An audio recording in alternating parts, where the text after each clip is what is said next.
Olá, bem-vindos a mais um cafezinho espiritual. Que o seu dia seja abençoado na graça e na paz do nosso Senhor, na companhia maravilhosa do nosso Senhor Jesus Cristo.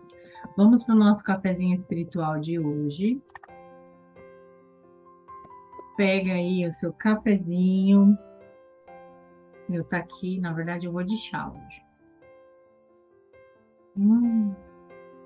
Chazinho de hortelã com erva cidreira. Tô aqui tentando diminuir o café que eu amo, mas meu estômago não tá amando tanto quanto eu. A gente está estudando a revistinha Mulher Cristã Mudanças. É, só fazendo um pequeno comentário rapidinho. Nós estamos no mês de outubro, mês de prevenção do câncer. E aí, você que ainda não colocou seus exames em dia, meninas, irmãs, amadas, vai lá, faz o exame, se cuida, tá bom? E aí, para motivação, eu falo comemorar, mas é assim, comemorar que, graças a Deus, nós temos essas tecnologias preventivas e que nós temos acesso hoje em dia a esses exames e podemos aí nos cuidar. Eu estou presenteando vocês com um sorteio de 3 lindos livros no final de outubro. Então, eu vou estar fazendo um sorteio. Se quer participar, estou falando, estou mostrando a capa dele. Se você já ganhou, se já tem esse, depois a gente manda outro, tá bom? Para te presentear e te motivar para fazer seus exames. E aí precisa curtir, compartilhar. Se você não é inscrito ainda, aperta aí, se inscreve. Manda para suas amigas, manda para sua mãe, para sua vizinha, para sua tia. E dá um feedback aí para mim se você gosta do cafezinho. Você acha que dá para melhorar alguma coisa, pode escrever aí também, tá bom? Dá esse feedback para mim, porque às vezes eu me sinto sozinha aqui, dá uma desanimada.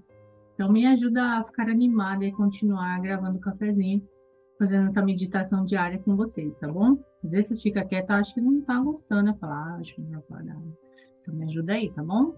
Me, me dá um feedback. A gente vai entrar nos estudos da sã doutrina, como eu falei para vocês. Mas antes a gente vai terminar essa revistinha. E aí tem um estudo aqui que fala sobre um dos pilares, né, que a gente está vendo os pilares, que é o matrimônio, para quem é casada, para quem vai casar, para quem tem filhas casadas e pode aconselhar, para quem tem netas, sobrinhas, vizinhas casadas e pode aconselhar. Então, de qualquer maneira, nada se perde, você pode ser uma ótima conselheira quando você se dispõe a servir no reino, né? As irmãs mais novas, as mais velhas, elas aconselham e instruem as mais novas. Está aqui na Bíblia, sabia?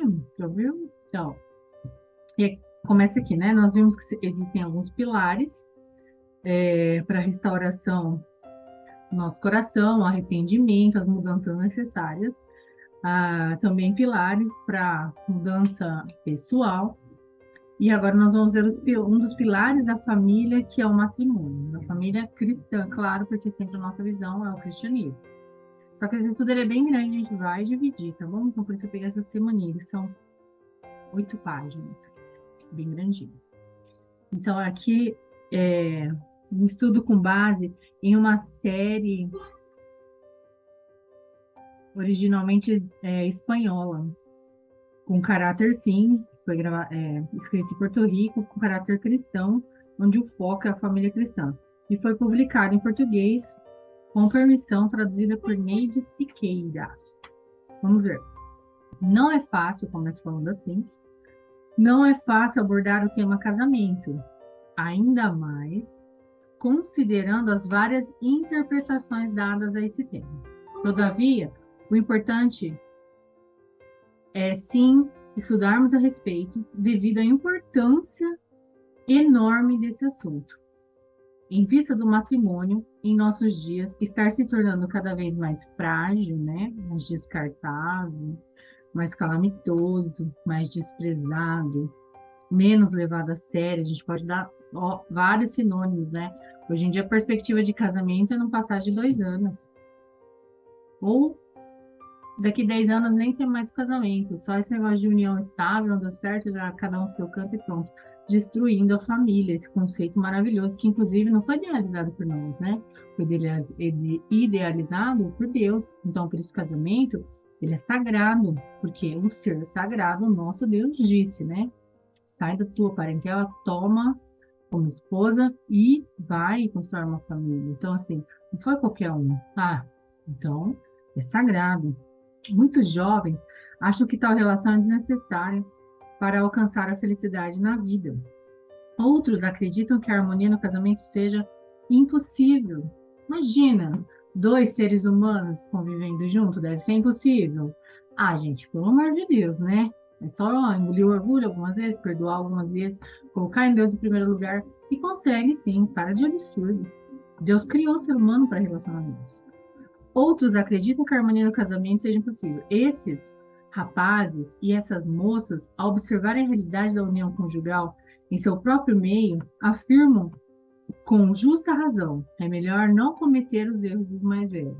Ah, que tristeza, né? Olha o exemplo dos mais velhos. Isso é horrível. É certo que se obtém um quadro negativo quando contemplamos a vida de muitos casais. Embora outros fracassem e deem um exemplo triste com a sua vida, será que isso quer dizer que não podemos agir de modo diferente? O que você acha? É possível? Significa, então, que o meu casamento vai também igualmente fracassar? Em nome de Jesus, seu casamento é mais vitorioso, blindado pelo nosso Senhor. No princípio, o Criador fez um homem e uma mulher. Lá no princípio, essa passagem você pode acompanhar. Vamos abrir aí, Mateus 19, 4 ao 6. Vou pegar a minha Bíblia aqui, você pega a sua aí, tá bom?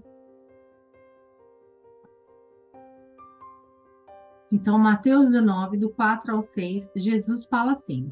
Jesus respondeu: vocês não leram que o Criador desde o princípio os fez homem e mulher e que disse: por isso o homem deixará o seu pai e a sua mãe, se unirá à sua mulher, tornando-se os dois uma só carne?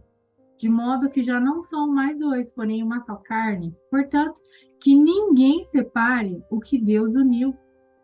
Viu? Casamento, projeto de Deus. Ela continua. O casamento não é um fato acidental, e sim básico da criação. Isso chega ao extremo do homem só poder ser perfeito e completo quando se une a uma mulher. A outra parte da sua personalidade, daquela que Deus preparou, porque Deus os criou, homem e mulher. E também você pode confirmar isso, Gênesis 1, do 26 ao 27. Vamos lá, vamos ler a Bíblia.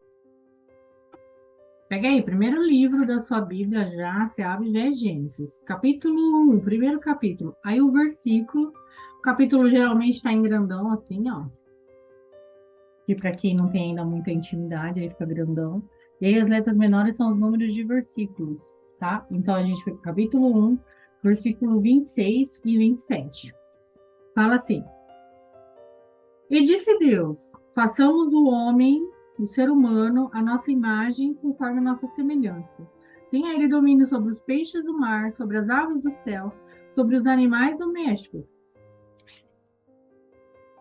sobre toda a terra e sobre todos os animais que rastejam sobre a terra. E assim criou Deus o ser humano à sua imagem e semelhança, assim Deus os criou.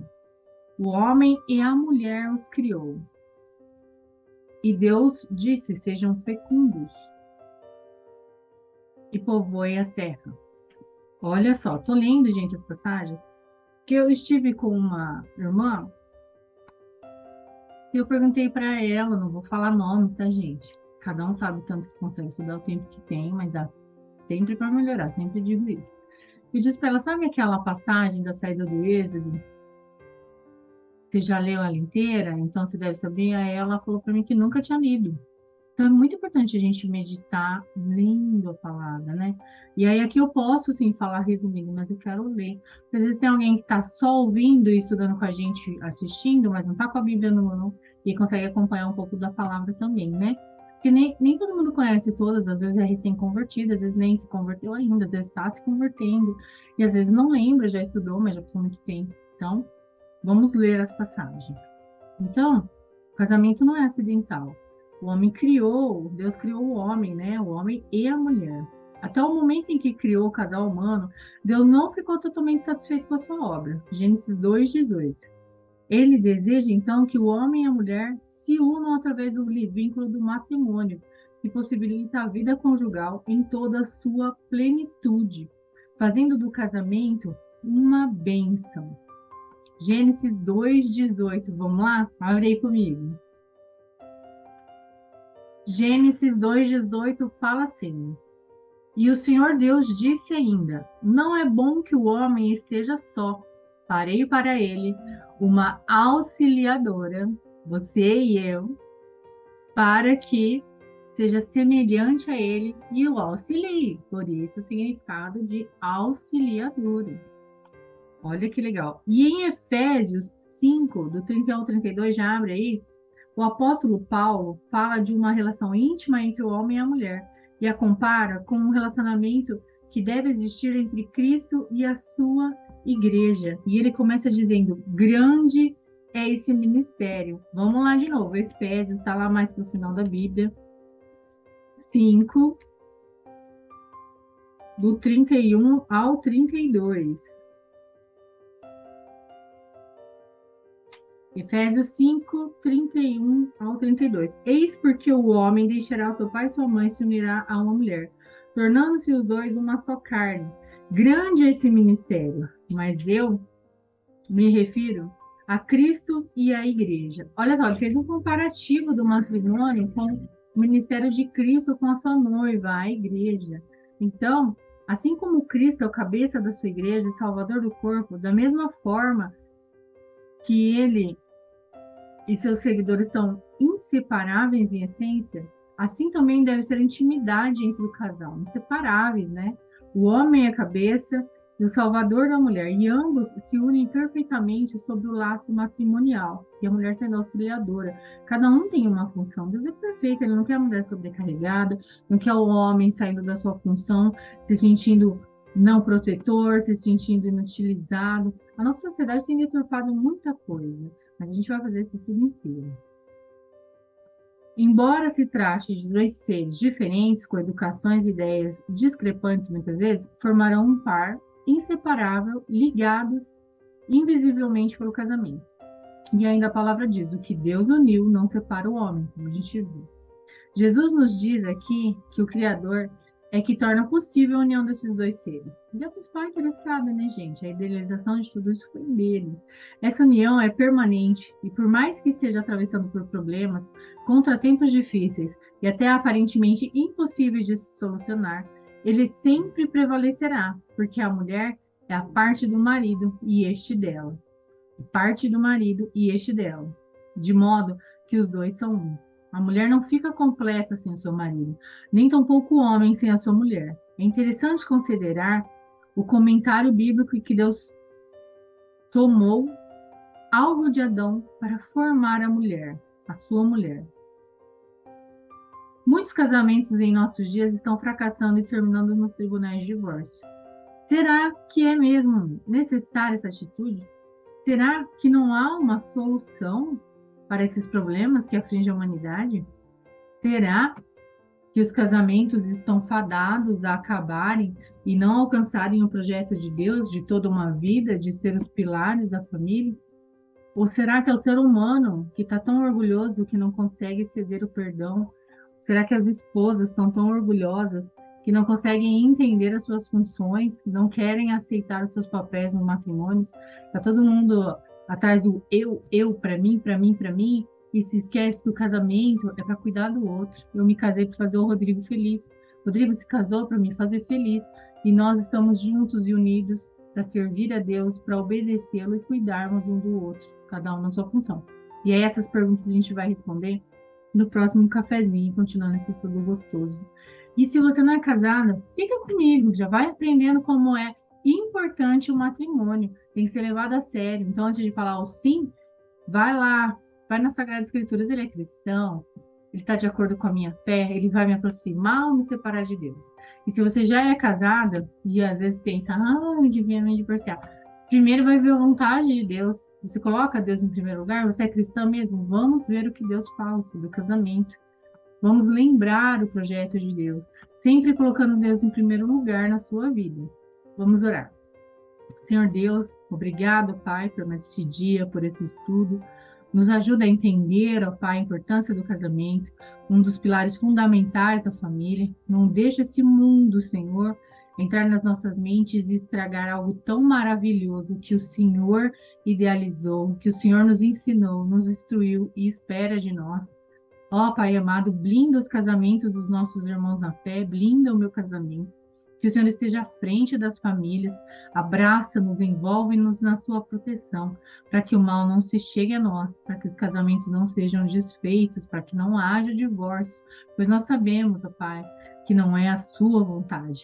Que sejamos, ó Senhor, capacitados, que tenhamos capacidades o suficiente para, Senhor, podermos reconhecer quando nós somos os errados, reconhecer que, mesmo certos, muitas vezes, devemos fazer a sua vontade, não a nossa, e te honrar, ó Pai, com os nossos matrimônios.